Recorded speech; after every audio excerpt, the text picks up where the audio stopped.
Gujarat versus পাঞ্জাবের ম্যাচটি গুজরাটের হারার কারণ মাত্র তিনটি আছে। এই তিনটি কারণের জন্য গুজরাট আজ হেরেছে। এই তিনটি কারণ যদি না করতো তাহলে গুজরাট হারতো না। এই যে তিনটে ভুল যদি গুজরাট না করতো তাহলে হারতো না।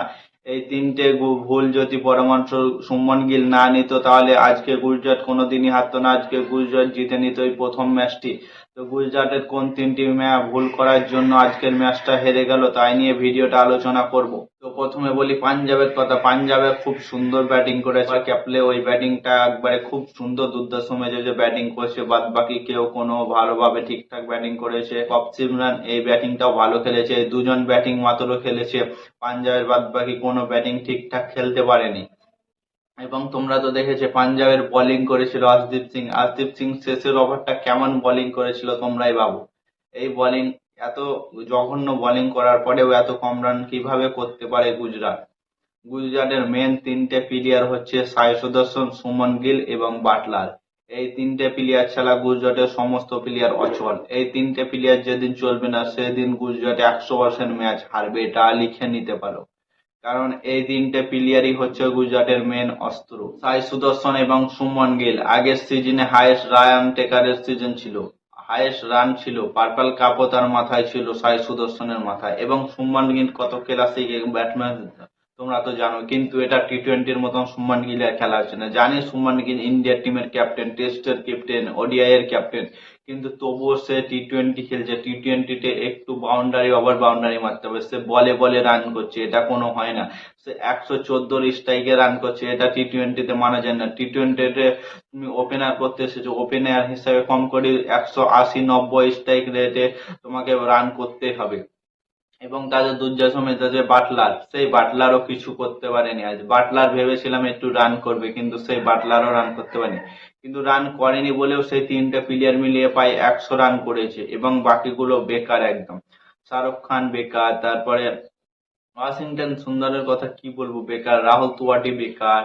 রাশিদ খানকে নামালো তো কত পরে নামালো দেখো। রাশিদ খানকে আগে নামাবো, রাশিদ খান একজন অলরাউন্ডার প্লেয়ার। রাশিদ খান কত সুন্দর সুন্দর বড় বড় 4-6 মারতে পারে, তোমরা তো সবাই জানো। সেই রাশিদ খানকে নামাচ্ছে একদম শেষ ওভারে। সে বেচারে একটা বলও খেলতে পায় না। মানে ভাবো, সে 2-3 বার স্ট্রাইকে গেল তো বলগুলো হোয়াইট হয়ে গেল এবং রান এলো। মানে সে রান করে দিয়েছে কিন্তু একটা বলও খেলতে পারেনি। কি বলবো আর রাশিদ খানের কথা। রাশিদ খান একজন অলরাউন্ডার প্লেয়ার। তাকে একটু আগে নামাও, তাকে একটু ইউজ করো, তাকে পুরোপুরি অলরাউন্ডার বানিয়ে ফেলো তোমরা। তোমাদের টিমে দেখছো যে ঠিকঠাক ফিনিশার করার মতো কোনো প্লেয়ার নেই। শাহরুখ খানও সেরকম খেলতে পারে না। তো রাশিদ খানকে একটু আগে নামিয়ে দাও, তাহলেই তো কাজ হবে। কিন্তু আমার মতামত, তাদের বলার ছিল, গুজরাটের ভালো ভালো বলার আছে, সেই বলার সামনে রান ডিফেন্স করাটা ইজি ছিল। কিন্তু দেখো, এত কম রান টি-20-তে এখন ডিভির সামনে, এখন কম করে 200+ রান লাগবে 2026 আইপিএলে।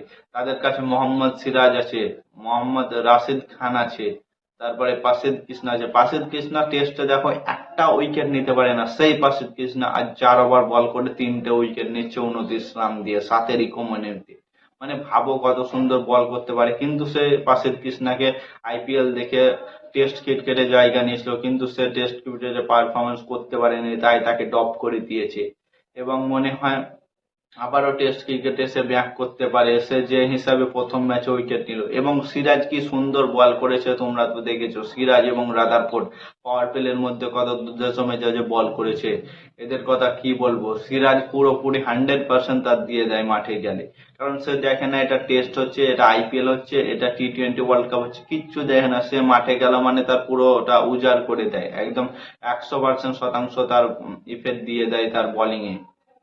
এটা হচ্ছে সিরাজের গুরুত্ব। এবং রাশিদ খান আছে। এবং সব থেকে বল খারাপ করেছিল আশদীপ সিং। আশদীপ সিং শেষ ওভারে যেটা করেছিল, অন্য ব্যাটিং থাকলে আশদীপ সিংকে প্রায় 40-50 রান নিয়ে নিত সেই শেষ ওভারটাতে।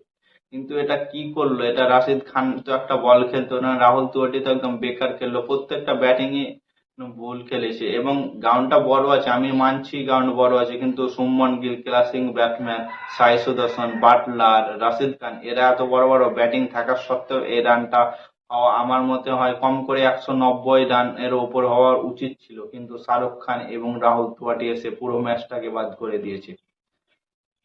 তো কিছু বলার নেই, 2-3টে ভুল ঠিক করলে তাদের কাছে চলে যাবে। তাদের ব্যাটিং হিসেবে অন্য কাউকে নামাতে হবে, রাশিদ খানকে একটু আগে নামাতে হবে এবং বোলিং লাইন আপ একদম গুজরাটের ঠিকঠাকই আছে।